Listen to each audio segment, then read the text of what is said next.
बेटा। देर रात अचानक ही पिताजी की तबीयत बिगड़ गई। आहट पाते ही उनका नालायक बेटा उनके सामने था। माँ ड्राइवर बुलाने की बात कह रही थी, पर उसने सोचा अब इतनी रात को इतना जल्दी ड्राइवर कहाँ आ पाएगा। यह कहते हुए उसने सहज जिद और अपने मजबूत कंधों के सहारे बाबूजी को कार में बैठाया और तेजी से हॉस्पिटल की ओर भागा।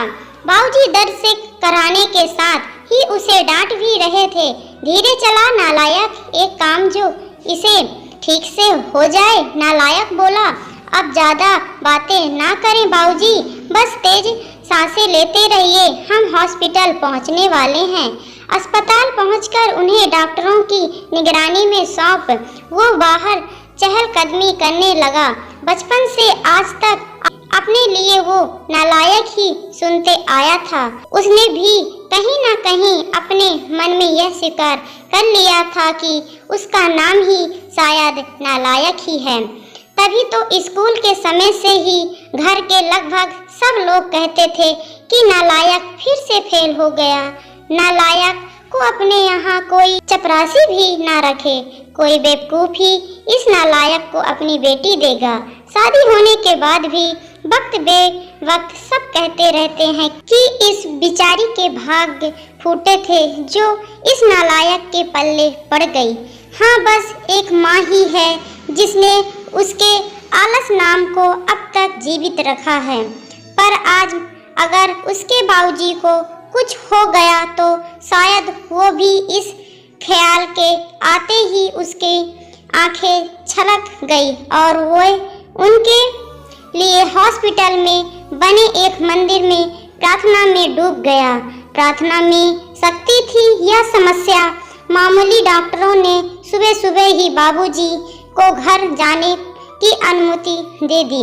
घर लौटकर उनके कमरे में छोड़ते हुए बाबूजी एक बार फिर चीखे, छोड़ नालायक, तुझे तो लगा होगा कि बूढ़ा अब लौटेगा ही नहीं। उदास वो उस कमरे से निकला तो माँ से अब रहा नहीं गया। इतना सब तो करता है, बावजूद इसके आपके लिए वो नालायक ही है।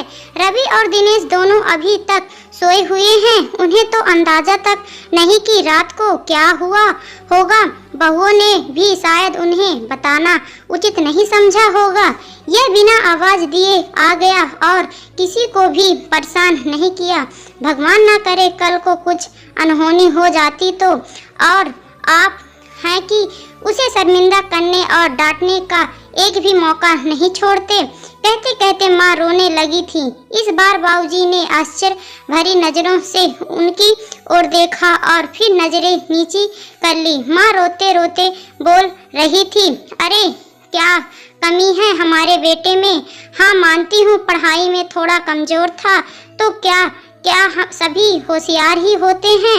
वो अपना परिवार, हम दोनों को घर मकान पुश्तैनी कारोबार रिश्तेदार और रिश्तेदारी सब कुछ तो बेखूबी संभाल रहा है, जबकि बाकी दोनों जिन्हें आप लायक समझते हैं वो बेटे सिर्फ अपने बीवी और बच्चों के अलावा ज़्यादा से ज़्यादा अपने ससुराल का ध्यान रखते हैं। कभी पूछा आपसे कि आपकी तबीयत कैसी है? और आप हैं कि बाबूजी बोले, मीना तुम भी मेरी भावना नहीं समझ पाई, मेरे शब्द ही पकड़े ना। क्या तुम्हें भी यही लगता है कि इतना सब के होने के बाद भी इसे बेटा कह के नहीं बुला पाने का, गले से नहीं लगा पाने का दुख तो मुझे नहीं है? क्या मेरा दिल पत्थर का है? हाँ मीना, सच कहूँ दुख तो मुझे भी होता है, पर उसे भी अधिक डर लगता है कि कहीं ये भी उनकी ही तरह लायक ना बन जाए। इसलिए मैं इसे इसकी पूर्णता का एहसास इसे अपने जीते जी तो कभी नहीं होने दूंगा। माँ चौंक गई। ये क्या कह रहे हैं आप? हाँ मीना, यही सच है। अब तुम चाहो तो इसे मेरा स्वार्थ ही कह लो। कहते हुए उन्होंने रोते हुए नजरें नीचे किए और अपने हाथ माँ की तरफ जोड़ दिए, जैसे माँ ने झट से अपनी हथेलियों में भर लिया और कहा, अरे अरे ये आप क्या कर रहे हैं, मुझे क्यों पाप का भागी बना रहे हैं, मेरी ही गलती है, मैं आपको इतने वर्षों में भी पूरी तरह नहीं समझ पाई। और दूसरी ओर दरवाजे पर वह नालायक खड़ा खड़ा यह सारी बातचीत सुन रहा था। वह भी आंसुओं में तरबतर हो गया था। उसके मन में आया कि दौड़कर अपने बाबूजी के गले से लग जाए, पर ऐसा करते ही उसके बाबूजी सेठ जाते। यह सोच कर वो अपने कमरे की ओर दौड़ गया। कमरे तक पहुंचा भी नहीं था कि बाबूजी की आवाज कानों में पड़ी, अरे नालायक, वे दवाइयाँ कहाँ रख दी? गाड़ी में ही छोड़ दी क्या? कितना भी समझा दो इसे, एक काम भी ठीक से नहीं होता। नालायक झटपट आंसू पोंछते हुए गाड़ी से दवाइयाँ निकालकर बाबूजी के कमरे की तरफ दौड़ गया।